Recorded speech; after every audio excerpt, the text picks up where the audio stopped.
And if you want the truth, it's right here. It's right here in this King James Bible. You're not going to find it anywhere else. You'll find God's truth out in creation, as He says in Romans 1. It's the creation that speaks the truth of God into the hearts of man. It backs up that there is a Creator who specifically and purposely created everything in order, not chaos. Okay? Anything else, any other supposed thought or philosophy outside of that is nothing. It is nothing but chaos. Order created out of chaos. It doesn't work that way. You don't even have to be a scientist to figure that out or to reason that. So it doesn't happen. The Bible wasn't created from nothing. It was created from God's words.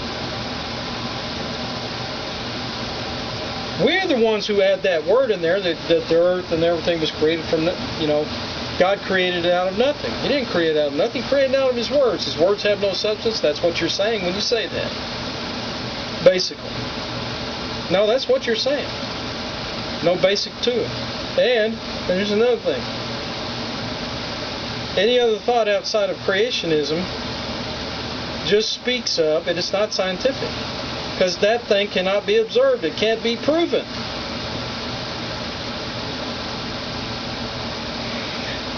I can observe all the things around us. I can observe things being born and growing and changing from pupae, from larva, over into the adult of whatever it is.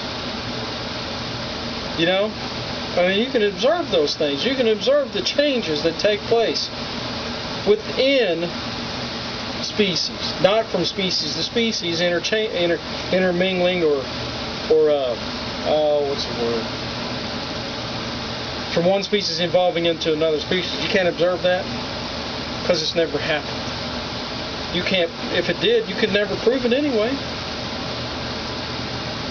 The fossil records don't bear that out. That's bull. But it's like Hovind says, we have kind after kind. That's exactly right. But what we have today is we just have a bunch of namby-pamby, stinking preachers that just want to sit around and do nothing.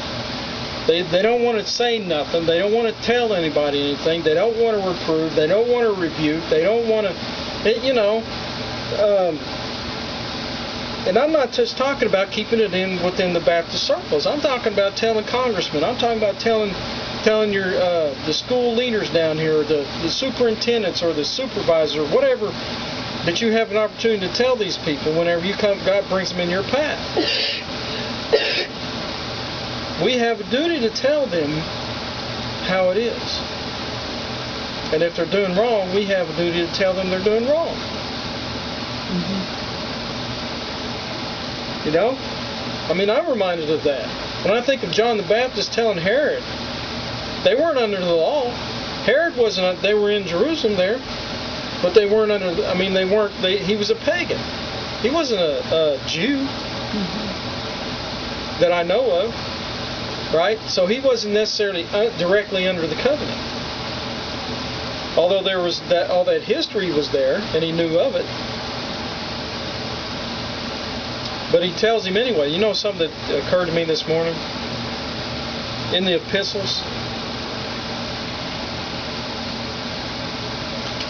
Paul's epistles, you realize that Jesus said, he gave his edict on divorce. Paul gives his in the New Testament later on. You realize that Paul doesn't mention anything that Jesus said about divorce and marriage? They're not the same. They don't line up the same. You know why? Because Paul was addressing, when Jesus was addressing the Pharisees and the scribes, he was addressing them under the law. See? Now, you can't do that when you got in the New Testament. When you have a verse that nullifies something in the Old Testament, you can't do that. You can't go back under the law. unless you're dealing with pagans or heathens or people who are unbelievers. Then that's where the law applies. You cannot take the New Testament law and say, if the unbelieving depart, let them depart. Because if they're heathen, they're heathen. They're all unbelievers. Do you see what I'm saying? So there's a difference there, and that's what the epistle applies to us. For Brother Nelson to take and apply that Old Testament law to our marriage, he was not right. Because we were both claiming to be. Now, I don't believe either one of us were saved. I don't believe she's saved. I don't believe, and I know I was not saved then. I just claimed to be saved and thought I was. All right? So, now, if we were living under the law, then that's one thing. Then you want to charge me with that? That's fine. But we weren't claiming to be under that law. We were claiming to be under the New Covenant law. Okay? So we will be held to that. Now, Paul says, if the unbelieving, he doesn't say whether there's fornication or anything involved at all. He says, why? Because there can be forgiveness given.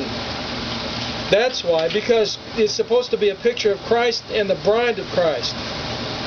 You understand that? That Christ loves the bride so much, that He loved us so much that He died for us. We can't separate that anymore. He can't just take and divorce us like God did Israel. It's not the same. The people, I don't even understand how they come to these conclusions. When you are bought and paid for, you are His. And you're not getting out of that thing. Why? Because you willingly came to Him individually, not as a nation. Israel came as a whole congregation, a whole group, together. Now, they were made up of individuals, and of course, they're going to be individually judged upon whether they kept the covenant with God or not. Or they would have been anyway. or maybe I guess they will be at the judgment day. But they're not alive today, so they don't fall in. You know what I'm saying? They're not under the covenant because they're not alive. So, but the point is that you can't apply the things that pertain to the bride of Christ and back under to the Old Testament. It doesn't work that way. And I get so tired of these. Why do you go? They always want to refer back to that, but they leave out Paul. And I think that's where they get that stupid thing where they say, well, you're not qualified if you've been married before. Listen, fool, I was under the law before I got saved, even though I didn't think I was under the law. Because if I wasn't under the law, I wouldn't need to get saved. Hello? Does that make sense? If you're under the law, you need to get saved. Because the law is there to bring their unrighteousness to righteousness. It's to show the unrighteous that they are not righteous with God. That's what the law is there for. It's not to make things better. It does make things better. It can make things better if you apply it. But it does not lead to eternal salvation. Okay? Now it can mean the difference between you going to, at the time before Christ died, it could mean the difference between you going to paradise or to hell. But now it has a different application. Just all these things, they don't line up with the Hebrewites, the Hebrew movement people, the Yeshuites, the Yahwehists. This doesn't make it. It doesn't line up. That's another cult. Because their Yeshua and my Messiah that I've trusted in, who's now Jesus Christ, Lord Jesus Christ to me, in the English language, since that's what the language God bore me into. And it is the universal language of what? The world. Okay, that's His name. So the fools can call the name Jesus being Zeus, and they can call Christ being Krishna, or whatever they want to call it, Krishna. Who is Krishna? Was Krishna even around? Was the name Krishna even around whenever Jesus Christ was on this earth? I doubt it. Krishna is probably another one of those newer religious names. Which that's a Be something to look up. Man, I mean, does this all make sense?